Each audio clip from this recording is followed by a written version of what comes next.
ضبط کا عہد بھی ہے، شوق کا پیمان بھی ہے، عہد و پیمان سے گزر جانے کو جی چاہتا ہے۔ درد اتنا ہے کہ ہر رگ میں ہے محشر برپا، اور سکون ایسا ہے کہ مر جانے کو جی چاہتا ہے۔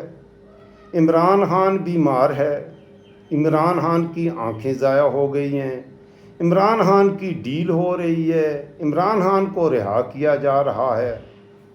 بھائی سچ تو یہ ہے کہ عمران خان تو کب کا مر چکا، اور میرا بھی اب آنسو بہانے کا جی چاہتا ہے۔ اس ولاگ میں بات کروں گا عمران خان کی بھی، اور ساتھ ہی میں ڈاکٹر مہرنگ بلوچ کی بات کروں گا۔ ڈاکٹر مہرنگ بلوچ کے حوالے سے بھی جو جانکاریاں ملتی ہیں تو پھر مر جانے کو جی چاہتا ہے۔ اور اس کے بعد آپ کے ادبی اور جمالیاتی ذوق کے لیے احمد فرحاد کی طرف جائیں گے۔ وہ تو خود کہہ رہا ہے کہ کافر ہوں، سر پھرا ہوں، مجھے مار ہی دیجیے۔ آج کا یہ خاص ولاگ ڈاکٹر مہرنگ بلوچ، احمد فرحاد اور عمران خان کے نام۔ آپ کا اپنا ڈیجیٹل پلیٹ فارم، آپ کا چینل، میں آپ کی آواز کشتیاں جلا کے آپ کا اپنا طارق خان سلام قبول کیجیے۔ بغیر کسی توقف کے میں اب اپنے موضوعات پر آؤں گا۔ آغاز کروں گا پہلے میں مہرنگ بلوچ سے، اور اس کے بعد احمد فرحاد سے ہوتا ہوا عمران خان پر یہ ولاگ ختم ہوگا۔ ڈاکٹر مہرنگ بلوچ اسلام آباد آئی پروٹیسٹ کرنے کے لیے۔ اس کی کہانی کیا ہے یہ پاکستان کے عوام کم ہی جانتے ہیں۔ اصل کہانی یہ ہے کہ ڈاکٹر مہرنگ بلوچ ایک غریب خاندان سے اٹھی ہے۔ اس کا بھی درد اتنا ہے کہ ڈاکٹر مہرنگ بلوچ کا بھی اب مر جانے کو جی چاہتا ہوگا۔ کوئٹہ جیل میں ہے۔ اس کی کہانی کیا ہے یہ میں مہرنگ بلوچ کی زبانی آپ کو سنانا چاہتا ہوں۔ یہ ہماری بہن ہے، ہماری بیٹی ہے۔ تو چلیں میں تھوڑا سا رو کے ثواب دارین حاصل کرتا ہوں، اور آپ سنیں کہ مہرنگ بلوچ ہے کیا، یہ مہرنگ بلوچ کیا کہہ رہی ہے، اس بیچاری پر کیا بیتی ہے، اس پر کیا ظلم ہوا ہے، یہ ذرا سن لیجئے۔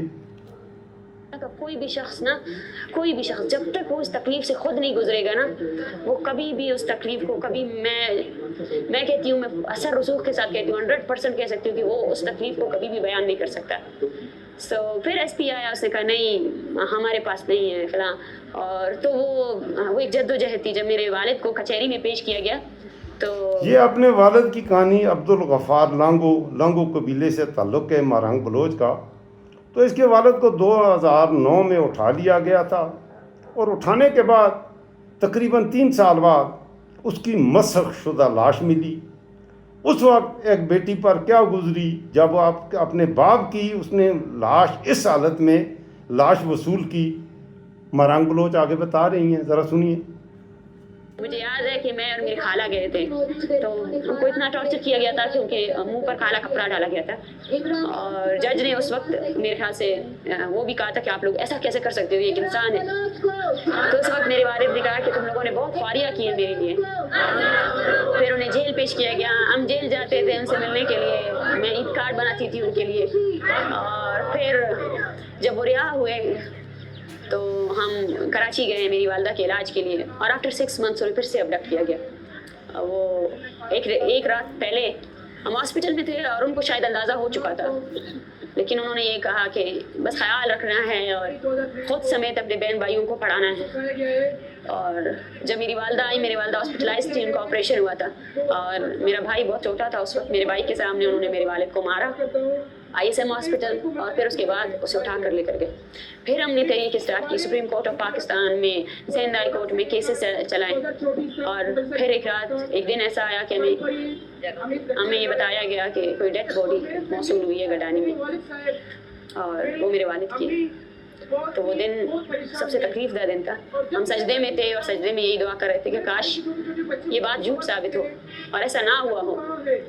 اور جب ہم گئے گاؤں تو میرے والد کو اتنا ٹارچر کیا گیا تھا کہ میرے جو چچا ہے انہوں نے تابوت بھی بند کر دیا تھا، ہم صرف اس کے فیس کو دیکھ سکتے تھے اور کچھ بھی نہیں۔ اور ایک قیامت تھی ہمارے گھر میں۔ میری والدہ وہ پہلے ہی ایک آف ایج میں جو ہے نا ان کی ایج ہی نہیں تھی, وہ ویڈو بن گئی. میرا بھائی وہ سن ہو گیا کیونکہ اس نے ہمیشہ اس گلٹ سے کبھی بھی نہیں اترا کہ اس کے سامنے میرے والد کو اٹھا کر لے کر گئے تھے. حالانکہ وہ اب یہ BBC.com پہ اس کی یہ میں نے آپ کو سنوا دی, آپ دیکھ بھی سکتے ہیں. آگے آنسو ہیں اور میں نے اپنے آنسو چھپانے کے لیے ہی اپنا منہ چھپایا ہوا ہے. اس بار الزام یہ ہے کہ یہ بچی جو ہے, یہ ہماری بہن, یہ دہشت گرد ہے, یہ باغی ہے, یہ غدار ہے اور بڑے جرم کیے ہیں اس مارنگ بلوچ نے. اب اس کی کہانی یہ ہے کہ اس کا باپ یہ عدالتوں کے دروازے کھٹکھٹائے, سب کچھ کیا, لیکن اس کے باپ کی لاش ملی. حالانکہ وہ کوئی اتنا تگڑا آدمی نہیں تھا. وہ جو اس کا والد تھا عبدالغفار صاحب, نام تو اس کا بڑا اچھا نام ہی اس کا, آپ دیکھیں کتنا زبردست نام ہے, عبدالغفار لنگو نام تھا اس کا.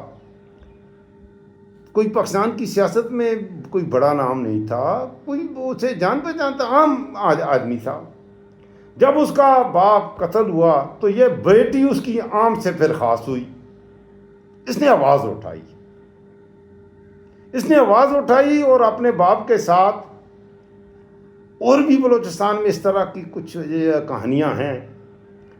اور جب اس نے آواز اٹھائی تو اس کا بھائی بھی اٹھا لیا گیا, اور اس کا بھائی بھی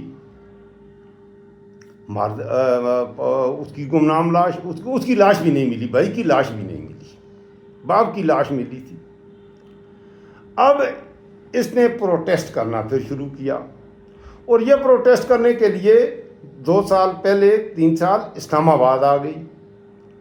اسلام آباد سردیوں کے دن تھے, اس پر واٹر کینن سے, اس کے ساتھ کچھ اور لوگ بھی تھے. بلوچستان سے زیادہ عورتیں تھیں, بوڑھے تھے, جن کے بچے لاپتہ تھے, جن کے باپ لاپتہ تھے. ان پر واٹر کینن پھینکا گیا اور کیا کچھ ہوا.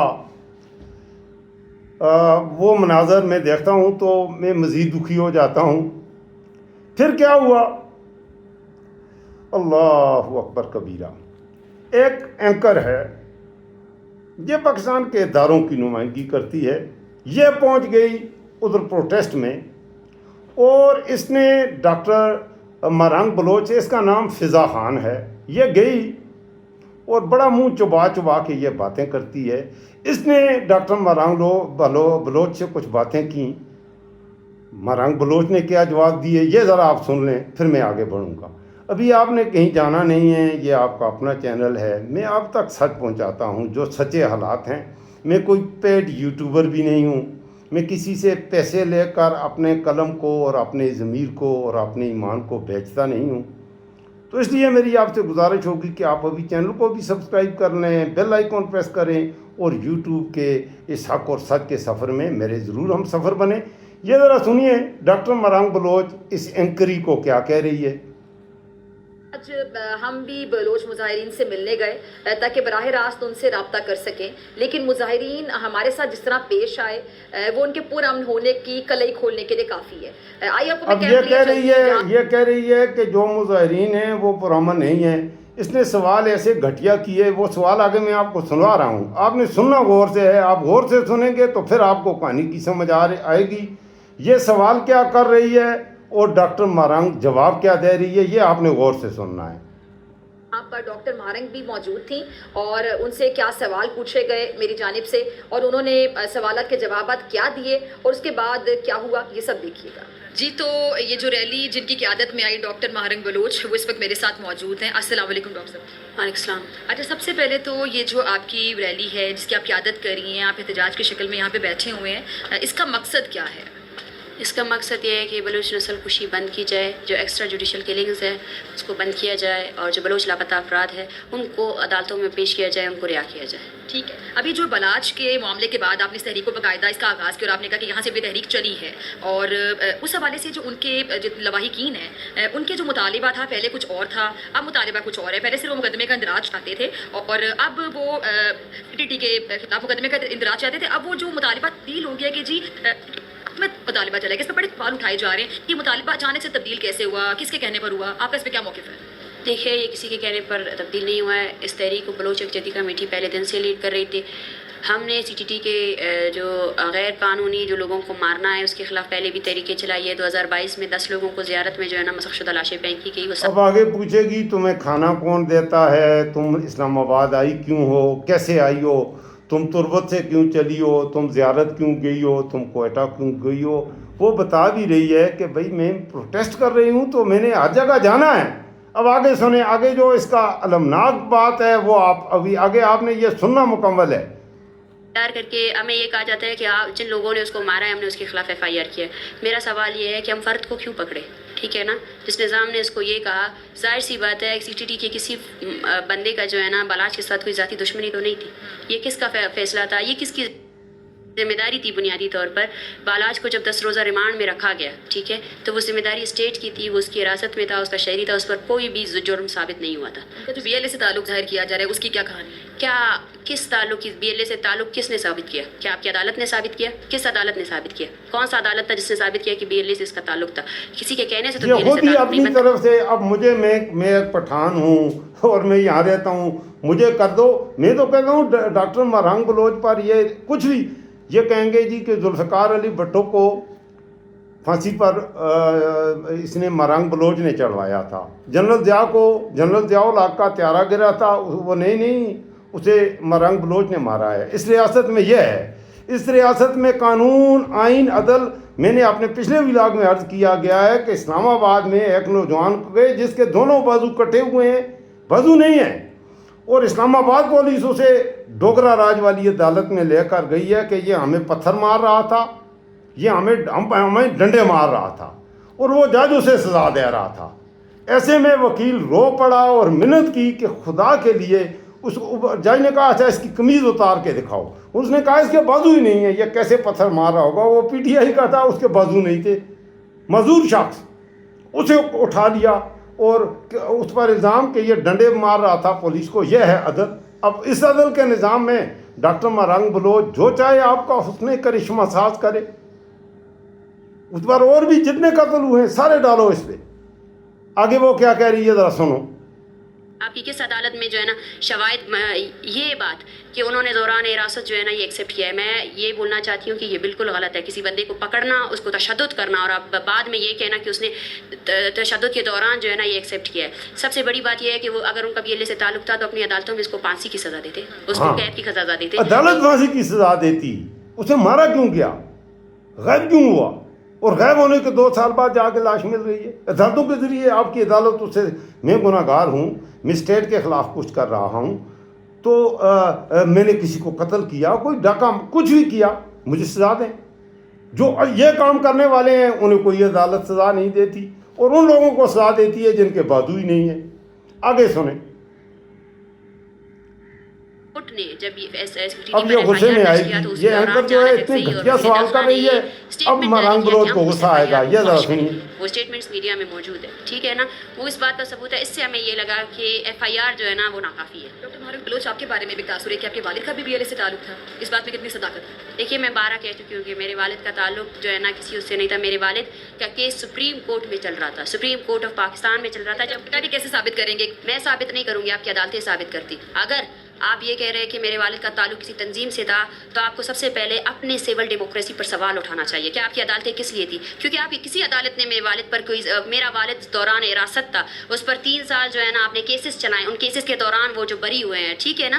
تو اس پر کیسے چلائے؟ سپریم کورٹ میں کیس گیا، وہ بری ہوا، اس کا کسی تنظیم سے وہ کہہ رہی ہے تعلق نہیں تھا. اگر تھا تو عدالت اس سے سہم وہ دیتی، لیکن عدالت نے سزا نہیں دی، اچانک اس کی لاش وصول کی ہے. آگے سنیں. یہ آپ کا لاسٹ کوشچن ہے، ٹھیک ہے. تو جو لاسٹ کوشچن کیا؟ ابھی تو میں نے شروع کیا. نہیں میں 10 منٹ آپ نے کمنٹ کیا نا. اچھا میں سوال کا جواب دے رہی تھی. اگر پاکستان میں سول ڈیموکریسی، اب سب سے پہلے پاکستان، سوال سخت لگ رہے ہیں؟ جی نہیں سخت نہیں لگ رہے ہیں، بالکل میں ہر سوال کے جواب دینے کے لیے تیار ہوں، لیکن آپ کو جو ہے نا ایک ذمہ دار، کہ بس آپ کا یہ لاسٹ سوال ہے کیونکہ وہاں سے مجھے پکار آ رہی ہے، ٹھیک ہے. آپ لوگوں کو ذمہ دار صحافت کا وہ اپنانا چاہیے. 10 منٹ بعد میں جو بھی لوگ میرے والد پر الزام لگا رہے ہیں، کیونکہ اگر وہ یہ الزام یہ لوگ عائد کر رہے ہیں وہ ثابت کیے. چلے آگے چلتے ہیں، میرے پاس کچھ سوال ہے، آپ کے پاس ٹائم کی کمی ہے، میں جلدی جلدی سوال پوچھنا چاہوں گی. آپ جو میں سمجھ نہیں پایا، پلیز اس کو ایکسپلین تسلی سے. میں کوئی اینکر پرسن نہیں ہوں، ٹھیک ہے نا. ہم یہاں بہت تحمل سے آئے. آپ کے اندر اگر کوئی انسانی وہ ہے تو آپ تحمل سے، آپ نے سوال کیا، میں آپ کو تحمل سے جواب دینے کے لیے آئی، ٹھیک ہے نا. ذمہ دار صحافی کی طرح آپ بات سنیں، ٹھیک ہے نا. اگر آپ کسی کے کہنے پر آئے ہیں تو میں ان کو بھی بول رہی ہوں. اس طرح کیسے کہہ سکتے ڈاکٹر مارنگ بلوچ اس کو فضا خان کو کہہ رہی ہے کہ میں نے تحمل سے سوال کیا. ہر سوال کا وہ بہترین طریقے سے جواب بھی دے رہی ہے، لیکن یہ اس پر درمیان میں بار بار اسے کاٹ رہی ہے. پھر اس نے آگے کیا کہا، یہ ذرا غور سے سننے والا ہے، یہ حصہ ذرا غور سے سنیے. سکتی ہیں؟ آپ نے تو بہت آرام سے بات تسلی سے بات سنیں میری، ٹھیک ہے نا. تسلی سے بات کریں. میں یہ جو آپ لوگوں کی ماشاءاللہ سے جو میڈیا ہے جس میں جو ہے نا ایک دوسرے کے کپڑے نوچے جاتے ہیں اور جس طرح بات کی جاتی ہے نا، وہ لوگ ہے ہی نہیں. ہم الگ لوگ ہیں، ٹھیک ہے نا. ہم جبر کے مارے ہوئے لوگ ہیں، ہم تحمل رکھتے ہیں. تو تحمل سے ہم سے بات کیا کریں، ٹھیک ہے. صحیح ہے. تو ہر بات پہ آپ سب سے پہلا نہیں سب سے پہلا جواب یہ ہے کہ آپ کا لہجہ ہی اس طرح ہے. آپ جو ہے نا پلیز لہجہ آرام سے آپ سے پوچھ رہی ہوں. نہیں، لہجہ اپنا نرم کرے پلیز میڈم، پلیز. آپ نے تو میرے تیسرے سوال پہ کہہ دیا کہ بس اب ہم ختم کر دیں گے اس کو. نہیں، وجہ یہ ہے کہ میں نے آپ کو پہلے ہی 10 منٹ کا ٹائم دیا ہے. میں اور بھی بات کرنے کی تیار ہوں. ہم یہاں بیٹھے ہیں، ہم کسی سے کچھ نہیں چھپانے آئے ہیں. روٹ ہم نے کیوں اپنایا؟ یہ روٹ اس لیے تھا کہ پورے بلوچستان یہ یہاں کیسے بیٹھے ہوئے نا، سوال ہے کھانا پینا میں آپ کو بتاتی ہوں. یہاں پہ صرف اور صرف ہم لوگ جو ہے نا کھانے پینے کا انتظام یہ ہے کہ یہاں جتنے لوگ باہر بیٹھے ہوئے ہیں سب کو کچھ نہیں دیا جاتا. انہوں نے کبھی کھانا پینا کیسے کیا؟ مریم سے، بلاول سے، انہوں نے بھی جلسے کیے، فضل الرحمان نے کیے، عمران خان نے کیے، بڑے بڑے جلوس نکالے، دھرنے دیے. ان سے کبھی کسی نے یہ پوچھا کہ یہ لوگ کھانا کہاں سے کھاتے ہیں، یہ آئے کون سے راستے سے ہیں؟ اور یہ ایک مظلوم بیٹی ہے بلوچستان کی، اس سے یہ سوال کیا کر رہی ہے کہ تمہارا یہاں کھاتی پیتی. وہ روڈ پہ لیٹی ہوئی ہے، روڈ پہ وہ کہہ رہی ہے ہم سوتے ہیں. تو آگے سنیں، انتہائی افسوسناک. کھانے پینے کا وہ اپنا انتظام خود کرتے. صرف اور صرف جو فیملیز بیٹھی ہوئی، کہا گیا تھا کہ جائز مطالبات سارے مانے جائیں گے. پھر مسئلہ کیا تھا؟ پھر کیا مطالبات ہے جو آپ کو لگتا ہے کہ نہیں مانے جائیں؟ دیکھیں، سب سے پہلا ہمارا مطالبہ یہ تھا، ہم نے ہماری جو آگے مطالبات ہے وہ ہم نے پریس کانفرنس کے تھرو جو ہے نا پوری میڈیا کو اور اسٹیٹ کو ہم سامنے لے کر آئے ہیں. تو ہمارا تو مطالبہ یہی ہے کہ اگر آپ نہیں کر سکتے تو UN کی ورکنگ کمیٹی بلائی جائے بلوچستان. وہ انسانی حقوق کے پامالیوں کا کریں، BLF کی بات کریں، BRA کی بات کر لیں. مسلسل کہا ہے کہ ہم ہر طرح کے تشدد کی مذمت کرتے ہیں. یعنی آپ BLA کی، BLF کی، ان کی جو دہشت گردانہ اب کارروائی وہ کہہ رہی ہے کہ میں BLA کی، اس سے یہ سوال سب سے اہم تھا کہ وہ یہ کہہ رہی ہے کہ تم کس کی، تم اس سے BLA سے وہ کہتی ہے میں BLA کی مذمت کرتی ہوں. اور آگے سے یہ فضا، ذرا یہ غور سے سنیں، ہم ہر طرح کے تشدد کی مذمت کرتے ہیں. یعنی آپ BLA کی، BLF کی، ان کی جو دہشت گردانہ کارروائی کی مذمت کر رہا ہے. بالکل میں ان کی مذمت کرتی ہوں. جو بھی وائلنس لگتا ہے وہ غلط کر رہے ہیں بہت زیادہ. آپ، میں نے ایک مرتبہ کہا بار بار اس سوال کو ریپیٹ نہ کریں پلیز. چینی کونسل خانے پہ حملہ ہوا، آپ پلیز اس سوال کو، آپ چینی کونسل خانے کا حملہ کہتے ہیں تو سب سے پہلے آپ یہ بتائیں کہ 2006 میں میرا سوال اتنا برا تو نہیں تھا. میرا سوال برا نہیں ہے، آپ پلیز مجھے بولنے دیں. میں سب کی مذمت کرتی ہوں. میں تمام جو بھی وائلنس آپ BLA کی مذمت کرتی ہیں؟ جی ہاں کرتی ہوں. کیا آپ بلوچ جینوسائیڈ کی مذمت کرتی ہیں؟ کیا آپ ان ماؤں کے پیاروں کی جو آپ نے اٹھائے ان کی مذمت کری ہے؟ میں مذمت کرتی ہوں، آپ مذمت کرتے ہیں. میں مذمت کرتی ہوں BLA کی. آپ کیا اپنے اسٹیٹ کی مذمت کرتی ہیں؟ آپ بولیں کہ آپ مذمت کرتی ہیں. اب آپ اندازہ کریں کہ یہ اینکریاں بھی وہاں تماشا لگانے کے لیے. تو ایسے اینکریوں کو اگر آپ پسند کرتے ہیں تو پھر مجھے نہ سنا کریں، پھر غلیظہ فاروقی کو اور ایسی اینکروں اور اینکریوں کو سنا کریں. چلیں جی، جہاں کہانی کا ایک دوسرا رخ. مارنگ بلوچ جو ہم پہ گزری سو گزری مگر شب ہجراں، ہمارے عشق تیری عاقبت سنوار چلے. کہانی یہاں نہیں رکی، چلیں کشمیر آتے ہیں. یہ میرے سامنے احمد فرحاد کی وہ مشہور زمانہ نظم ہے. اس پر اسٹیٹ نے اسے اٹھا لیا. کیوں اٹھا لیا؟ میں احمد فرحاد کی زبانی اس کا گناہ وہ خود اعتراف جرم کر رہا ہے. یہ غزل ذرا آپ سنیں احمد فرحاد کیا کہہ رہا ہے، پھر اسے اٹھا لیا گیا. اب دیکھیں یہ گناہ، یہ اتنا بڑا جرم اس نے کیا ہے کہ اسے اٹھا لیا جائے. ایک شاعر، ایک پڑھا لکھا شاعر، ذرا سنیں. یہ اپنی مرضی سے سوچتا ہے اسے اٹھا لو. یہ اپنی مرضی سے سوچتا ہے اسے اٹھانے والوں سے کچھ جدا ہے. اسے اٹھا لو. یہ اپنی مرضی سے سوچتا ہے اسے اٹھا لو. اٹھانے والوں سے کچھ جدا ہے. وہ بے ادب اس سے پہلے جن کو اٹھا لیا تھا، وہ بے ادب اس سے پہلے جن کو اٹھا لیا تھا، یہ ان کے بارے میں پوچھتا ہے، اسے اٹھا دو. وہ بے ادب اس سے پہلے جن کو اٹھا لیا تھا، یہ ان کے بارے میں پوچھتا ہے، اسے اٹھانا چاہیے. ایک اور جرم بھی ہے کہ جنہیں اٹھانے پہ ہم نے بخشے مقام و خلت، جنہیں اٹھانے پہ ہم نے بخشے مقام و خلت، یہ ان سیانوں پہ ہنس رہا ہے، اسے اٹھا لو. اسے کہا تھا جو ہم دکھائیں بس اتنا دیکھو، اسے کہا تھا جو ہم دکھائیں بس اتنا دیکھو، مگر یہ مرضی سے دیکھتا ہے. اسے اٹھا لو. اور ایک اور بڑا جرم ہے یہاں پر کہ یہ پوچھتا ہے کہ امن عامہ کا مسئلہ کیوں. کرنا صاحب معذرت، میں واحد آپ سے معذرت کر رہا ہوں. یہ پوچھتا ہے کہ امن عامہ کا مسئلہ کیوں، یہ امن عامہ کا مسئلہ ہے.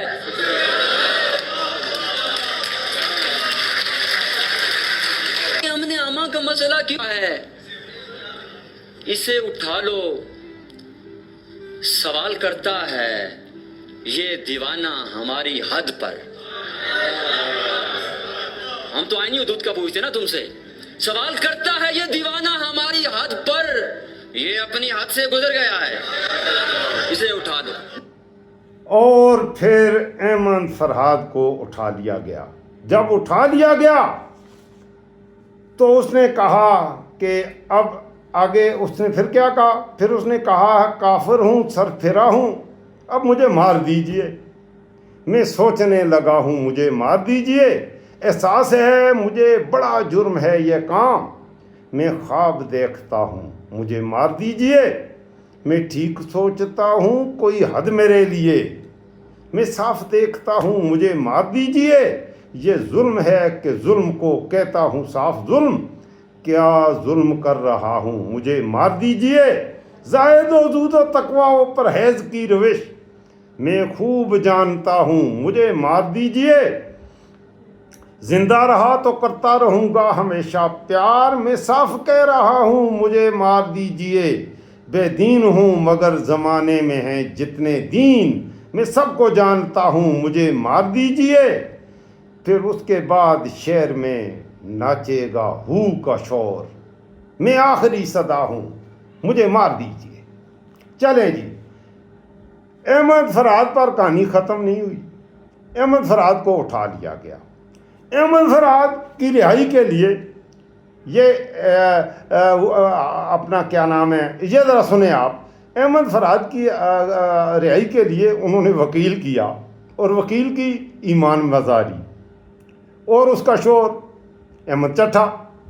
ایمان مزاری کو بھی اٹھا لیا. ذرا سنیں ایمان مزاری کیا کہہ رہی ہے. اور صحافی احمد فرحاد کے کیس میں اٹارنی جنرل نے آج اسلام آباد ہائی کورٹ کو آگاہ کیا کہ لاپتہ شاعر احمد فرحاد دھیر کوٹ کشمیر پولیس کی حراست میں ہے. جسٹس کیانی نے ریمارکس دیتے ہوئے کہا کہ وہ گمشدہ افراد کا کیس لارجر بینچ کو بھیج رہے ہیں اور آئی جی اسلام آباد کو یہ ہدایت جاری کر دی کہ وہ اس معاملے کو دیکھیں. اس موقع پر ایڈیشنل اٹارنی جنرل منور اقبال اور وزیر قانون اعظم نذیر تارڑ بھی موجود تھے. یاد رہے کہ وزیر قانون اعظم تارڑ کے سامنے یہ سارا تماشا ہو رہا ہے. جسٹس کیانی نے اعلیٰ انٹیلیجنس افسران، سیکرٹری ڈیفنس اور وزیر قانون کو طلب کر رکھا تھا. جسٹس کیانی کا مزید کہنا تھا کہ ان کا کسی ایجنسی سے کوئی ذاتی اناج نہیں ہے، بلکہ ہر ایک ادارے کو اپنی اپنی آئینی حدود میں چلنا چاہیے. اس حوالے سے بات کرنے کے لیے ہمارے ساتھ موجود ہے احمد فرحاد کی وکیل ایمان حاضر مزاری صاحبہ اور احمد فرحاد کی اہلیہ سیدہ عروج زینب صاحبہ. سب سے پہلے ایمان مزاری صاحبہ مجھے یہ بتائیے، آج جو کچھ بھی عدالت کے اندر ہوا یہ تو اب اس بات کا تعین کر لیا گیا ہے کہ احمد فرحاد صاحب اس وقت آزاد جموں کشمیر کی پولیس کی تحویل میں ہیں. تو اب اس کے بعد کیا ہوگا؟ ان کو کیا بازیاب کرایا جائے گا؟ ان کو واپس اسلام آباد لایا جائے گا؟ ان کو ادھر کی اسلام آباد ہائی کورٹ کے اندر پیش کیا جائے گا؟ What's next? اصولاً تو یہی ہونا چاہیے تھا کہ احمد فرحاد کو آج اسلام آباد ہائی کورٹ میں حکومت کو پیش کیا جانا چاہیے تھا، لیکن کیونکہ حکومت نے آ کر کورٹ کو ڈسیو کیا, گمراہ کیا, انہوں نے غلط بیانی کی اور صرف ایک پرچہ دکھایا ڈی پورٹ پولیس اسٹیشن کا. اور جب ان کی اہلیہ ادھر پہنچی, اور وہ آپ کو آبویسلی اس پر زیادہ بتائیں گی, لیکن ادھر دیر کورٹ پولیس نے کہا کہ ہم نے تو مظفر آباد پولیس. بس میرے خیال میں کافی ہے. اور اس کے بعد ایمان مزاری کو اور اس کے شوہر جنہوں نے وکالت کی احمد فرحاد کی, ان کا فرحاد احمد ہادی چٹھا, ان کو بھی اٹھا لیا. آج کل اڈیالہ جیل میں ہی ثواب دارین حاصل کر رہے ہیں. یہ اپنا ایمان مزاری اور اس کا شوہر بھی ثواب دارین حاصل کر رہے ہیں جیل میں. اب یہ ہیں اس ملک کے حالات, یہ ہے اس ملک کا انصاف. اب آتے ہیں ذرا عمران خان پر. آخر میں تھوڑا سا عمران خان پر میں اکثر ولاگ کرتا ہوں. ظاہر ہے آپ عمران خان کے حوالے سے آج آپ دیکھیں جتنے بھی یوٹیوبرز ہیں, میڈیا ہے, ہر طرف عمران خان ہے. کوئی عمران خان کو رہا کر رہا ہے, کوئی عمران خان کی آنکھ کی کام کر رہا ہے, کوئی کہہ رہا ہے وہ الشفا ہاسپٹل پہنچ گئے ہیں, آج عمران خان پیمز پہنچ گئے ہیں, ان کی آنکھ کی بینائی اتنی ختم ہو گئی ہے, ڈیل ہو گئی ہے, عمران خان رہا ہو رہا ہے, ملاقات ہو رہی ہے, یہ ہو رہا ہے, وہ ہو رہا ہے. عمران خان ہے. ارے بابا پہلے یہ پوچھو عمران خان زندہ بھی ہے یا نہیں. وہ بھائی عمران خان تو ہو سکتا ہے مر گیا ہو یا مار دیا گیا ہو. 3 سال سے مسلسل ان تمام تر بیماریوں کے باوجود آئسولیشن میں وہ ہے, جیل میں ہے, آئسولیٹ کر دیا ہے پوری دنیا سے. عام قیدیوں سے ملاقاتیں, اس سے ملاقات نہیں, وکیل ملاقات نہیں کر سکتا, بچوں سے بات نہیں کر سکتا. اس طرح کا قیدی جنگی قیدی بھی ہو جو وار کرمنلز ہیں, ان کے ساتھ بھی وہ حسن سلوک نہیں ہوتا جو عمران خان کے ساتھ ہے. 75 ایئر کے قریب اس کی ایج ہے. اس کے ساتھ یہ جو تماشے اس وقت ہو رہے ہیں, تو آپ کیا سمجھتے ہیں ایسے حالات میں وہ زندہ ہوگا؟ ہو سکتا ہے. بہرحال یہ قوم ثواب دارین حاصل کرے. عمران خان کو اس نظام میں تو اس لیے میں نے کہا عمران خان تو مر چکا. جو کچھ اس ملک میں ہوا, آج عمران خان ٹوٹا پھوٹا اگر آ بھی گیا 3-4 سال کے بعد, اس کے ساتھ جو ظلم جو جبر ہوا, اس کے بعد اسے جب پتہ چلے گا کہ اس کے ساتھ اس کے ان دوستوں نے جن پر اس نے ٹرسٹ کیا, کیا جب وہ جیل میں تھا تو انہوں نے کیا کیا, تو میرے خیال میں تو عمران خان جو ہے وہ اس دنیا کی اپنے دوستوں کے ہرجائی پن, اپنے دوستوں کی بے حسی, اپنے دوستوں کے گھٹیا پن کی وجہ سے بھی مر جائے گا. عمران خان کو ایک دن بھی جیل میں نہیں رکھا جا سکتا تھا. کوئی عمران خان کرمنل نہیں ہے. پاکستان کا سابق وزیر اعظم ہے, پاکستان کی تاریخ کا سب سے بڑا ہیرو ہے, عالم اسلام کا ہی سب سے بڑا ہیرو نہیں ہے. پوری دنیا میں اس وقت عمران خان کے مقابلے کا لیڈر نہیں ہے جس کو وہ مقبولیت حاصل ہو, جس سے لوگ اس قدر محبت کرتے ہوں جتنے عمران خان سے کرتے ہیں. لیکن وہ جیل میں ہے, اور وہ لوگ اس ملک پر حکومت کر رہے ہیں جن پر اس ملک کے عوام شدید نفرت کرتے ہیں. چلیں, میرا جی چاہتا تھا تھوڑا سا میں آج روں, لیکن ہم پٹھان ہوتے ہیں بڑے ڈیٹھے, ہمیں رونا نہیں آتا اتنی آسانی سے. حالانکہ یہ میں نے آپ کو جو اس ولاگ میں جو میں نے آپ کی خدمت میں ملحوظات رکھی ہیں ساری رونے والی. اسی لیے میں نے اپنے آنسو چھپانے کے لیے, اپنا رونا چھپانے کے لیے اپنے چہرے پہ ماسک ڈالا ہوا ہے. تو جب یہ رونے والا وقت ختم ہوگا تو انشاءاللہ اس وقت پھر میں یہ ماسک اتار دوں گا. آپ سے میری گزارش ہوگی کہ شروع سے میرے ولاگ کو دیکھا کریں. اتنا لمبا نہیں ہوتا, تھوڑا سا لمبا یقیناً ہوتا ہے کیونکہ میں تفصیل کے ساتھ بات کرتا ہوں, اور یہ ولاگ تو بہت ہی خاص ہے. تو جو دوست آخر میں میرے ساتھ شریک ہوں وہ شروع سے اس ولاگ کو مکمل دیکھیں بھی, اور اس کے علاوہ آپ جس بھی موضوع پر سننا چاہتے ہیں, جاننا چاہتے ہیں, میرے سابقہ ولاگز کو دیکھیں گے تو آپ کے من پسند موضوعات پر آپ کو اطلاعات اور معلومات مل جائے گی. اپنا خاص خیال رکھیے گا, مجھے رکھیے گا دعاؤں میں یاد.